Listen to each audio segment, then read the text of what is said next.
Boxing is not really my thing. I know nothing about the sport, and my only direct experience with boxing involves me slowly walking away from people who start randomly shadowboxing in public. So, when I say the boxing looks really good in Megalobox, just know that my comments are coming from a layman's perspective of the sport. However, Megalobox is so much more than a sports anime, and places heavy emphasis on its narrative, while completely immersing you with its gritty aesthetics and phenomenal soundtrack. So, with that being said, let's see why Megalobox's core message will likely strike a chord with you, as it immerses you in a world of have and have-nots.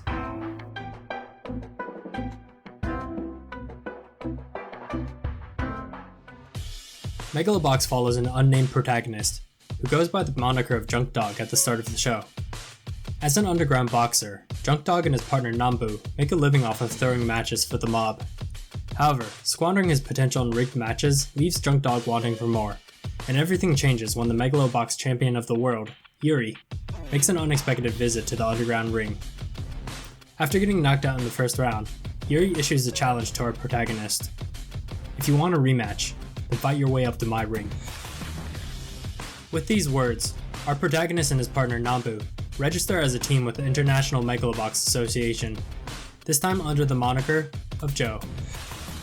With only 3 months left, Joe must climb from the very bottom of the rankings to qualify for the Megalonia, a 4-man tournament that will decide the world's strongest Megaloboxer.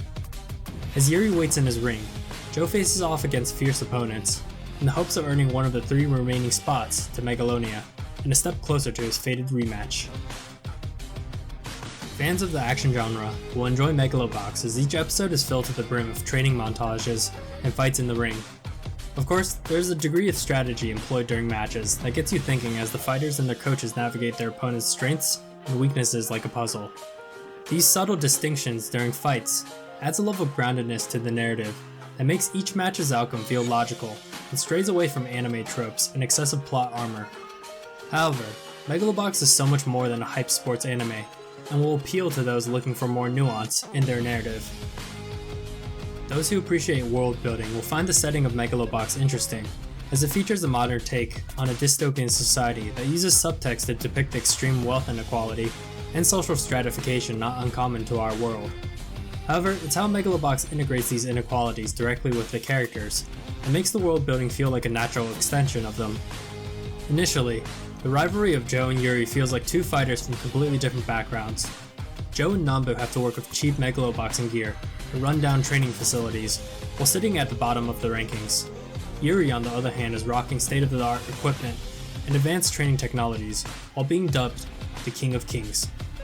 However, these 3 men show a lot of similarities throughout the show, because the world suffocates them and expects them to behave like dogs on a leash.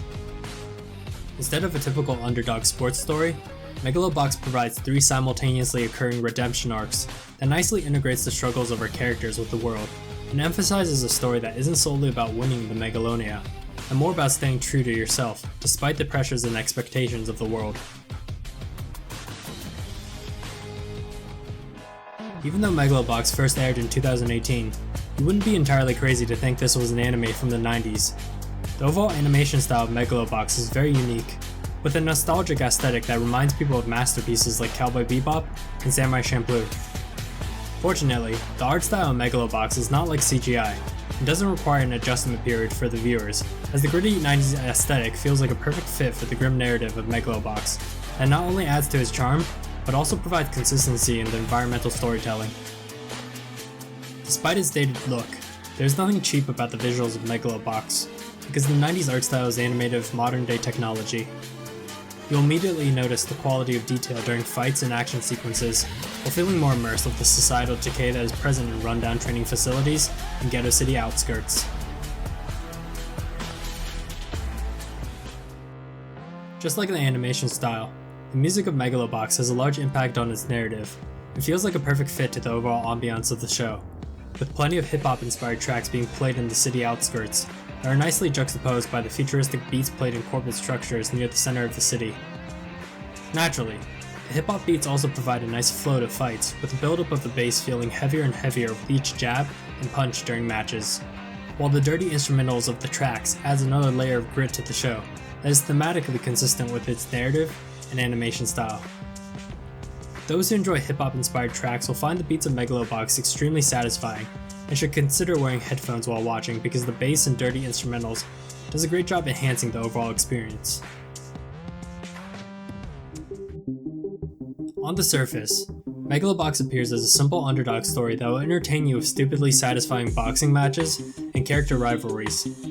However, it's only after a few episodes in that you begin to see the level of depth in the characters, as the dystopian world building isn't a simple have vs have not narrative. It develops into multiple redemption arcs that features characters struggling with the shackles that bind them. My recommendation is to give Megalobox at least one episode if you enjoyed classics like Cowboy Bebop and Samurai Champloo.